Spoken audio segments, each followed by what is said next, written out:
पहले जो भी होता पवार गुटों के एक साथ आने का, वो अजीत पवार के नजरिए से होता, ये अंतर है। दूसरा जो है वो सबसे बड़ी चुनौती थी बीजेपी के लिए। अगर जैसे मैंने थोड़ी देर पहले कहा 54 विधायक पूरे के पूरे शरद पवार के नेतृत्व में चले जाते हैं, तो शरद पवार की केंद्र से बार्गेनिंग पावर बढ़ जाती है, और फिर जो बार्गेनिंग पावर का सौदा होगा वो हो सकता है बीजेपी के लिए महंगा पड़े। इसलिए मौजूदा स्थिति में इनको अलग रखते हुए ही आगे की राजनीति का पूरा समीकरण मतलब बैठते हुए देखना, और हो सके तो उसमें अपना एक तरीके से वजूद रखना, ये किसी भी बड़ी पार्टी के लिए बहुत जरूरी होता है। अब रही बात आपने जो कहा सुनेत्रा पवार, जय पवार, पार्थ पवार, इनके बारे में आप पूछ रहे हैं, वो क्यों असुरक्षित महसूस किया उन्होंने? देखिए, जो की बात पर्दे के सामने नहीं है, पर्दे के पीछे है, वो बहुत स्पष्ट है।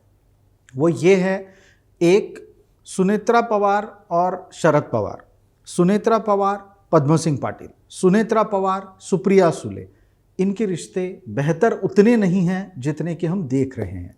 ये एक बहुत अच्छी तरीके से पॉलिटिकली मैच्योर्ड फैमिली है, जो कि सार्वजनिक रूप से अपने विवादों को, अपने मतभेदों को उजागर नहीं करते। जब पानी अजीत पवार के सिर के ऊपर से चला गया तब उन्होंने दो फाड़ कर लिए। सुनेत्रा पवार तब कहीं भी किसी भी तरीके से पूरे के पूरे पिक्चर में नहीं थी।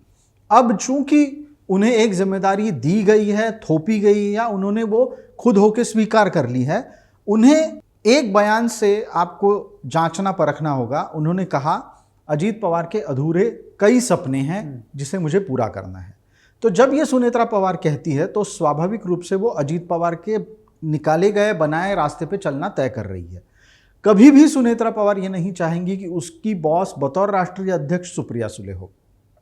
कभी भी पार्थ पवार, जय पवार ये नहीं चाहेंगे कि आने वाले दिनों में वो रेवती सुले को अपने सामने बतौर प्रतिद्वंद्वी देखे।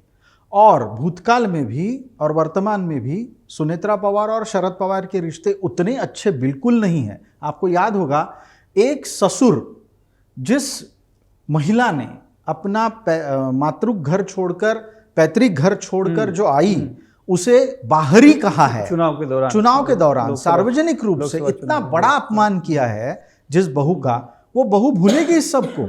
बिल्कुल नहीं भूलेगी।